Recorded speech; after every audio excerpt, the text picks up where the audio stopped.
Kembali lagi di Generasi Mecin, pasca rekonsiliasi kemarin, pertemuan di MRT, kita mau bahas lagi ke depannya.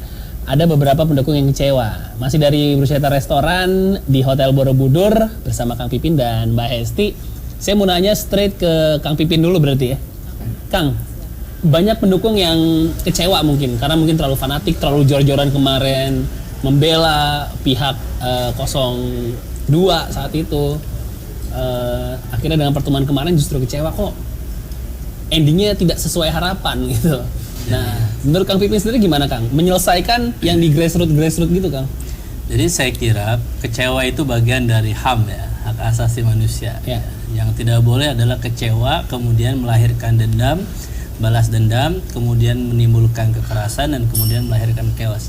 Saya kira itu tidak boleh dan saya kira poinnya kalau orang suka tidak suka itu haknya, tetapi tidak boleh berujung kepada persoalan hukum. Itu poin pertama. Terus yang kedua, orang melihat kekecewaan itu memang ya memang dari hasilnya saja memang ada kekecewaan. Kalau kemarin kita melihat bahwa misalnya MK akhirnya menolak gugatan Pilpres yang diajukan oleh 02, kemudian menegasikan semua yang kita ajukan, adanya dugaan kecurangan dan itu masyarakat merasakan itu, tetapi MK kemudian memutuskan hal yang lain, wajar kalau timbul kekecewaan. Dan saya kira pertemuan kemarin itu memang antara Pak Jokowi dan Pak Prabowo ya bisa jadi itu memperlihatkan bahwa Pak Prabowo mengakui legalitas Pak Jokowi sebagai presiden karena MK sudah memutuskan final and binding di situ, tapi kemudian ada persoalan yang lain terkait dengan bagaimana persoalan Pilpres dan pemilu kemarin. Seharusnya memang ke depan harus ada evaluasi. Pemilu serentak yang menyisakan banyak korban, ratusan orang meninggal dunia, dan kemudian sistem kita yang sangat rumit sehingga menjadikan pemilih tidak fokus dalam memilih pilihan baik pileg dan pilpres.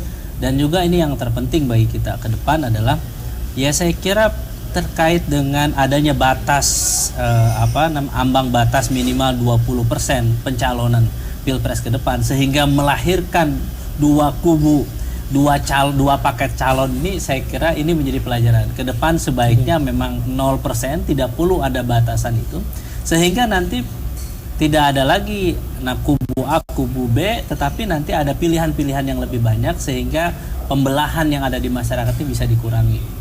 Mbak Esti sendiri gimana Mbak? I agree dengan yang pemilu serentak itu.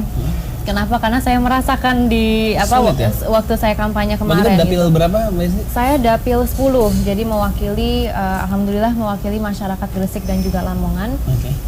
Dan proses kampanye kemarin tuh saya benar-benar turun ke lapangan dan mensosialisasikan kertas suara itu butuh effort yang luar biasa gitu ya, karena banyak sekali attention lebih terhadap presiden dibandingkan mungkin calon anggota legislatifnya gitu. Maka sosialisasinya butuh lebih banyak butuh lebih banyak waktu lah untuk mereka benar-benar memahami bahwa kali ini ada 5 kartu suara gitu. Karena hal-hal seperti ini memang betul itu butuh kita carikan solusi gitu. Namun kalau kita berbicara sekarang mengenai rekonsiliasinya yang tadi sudah disampaikan bahwa dengan pertemuan Pak Jokowi dan Pak Prabowo di MRT gitu kan, ini merupakan in a way an end to apa yang sudah terjadi gitu kan. Ini udah mari kita mulai di dalam journey yang baru gitu kan. Nah, kenapa ini penting? Karena ini merupakan sebuah simbol menurut saya, simbol kedamaian di negara Indonesia ini, di mana sudah dijelaskan juga bahwa tidak ada lagi 01 ataupun 02, yang ada adalah 03 atau Persatuan Indonesia. 03 itu PDIP. Oh iya. Atau Garuda Pancasila. 3 PDIP, kalau 03 nggak ada Kang. Ada Persatuan Indonesia ya. Begitu. Jadi ini penting sekali untuk kita memahami gitu ya bersama, karena Pak Prabowo, Pak Jokowi bisa kenapa nggak pendukungnya harusnya juga lebih bisa gitu kan. Oke, saya paham.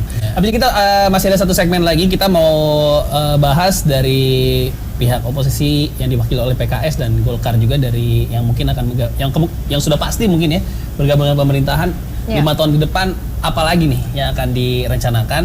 Tapi sedikit tadi menarik menyinggung sosialisasi dari Mbak Esti selaku caleg dari Golkar mewakili kertas suara yang memang sosialisasi. Kayaknya sosialisasinya memang agak sulit ya, karena secara bukti banyak suara Golkar yang salah coblos ke Partai Berkarya. Kita bakal balik lagi abis yang satu ini.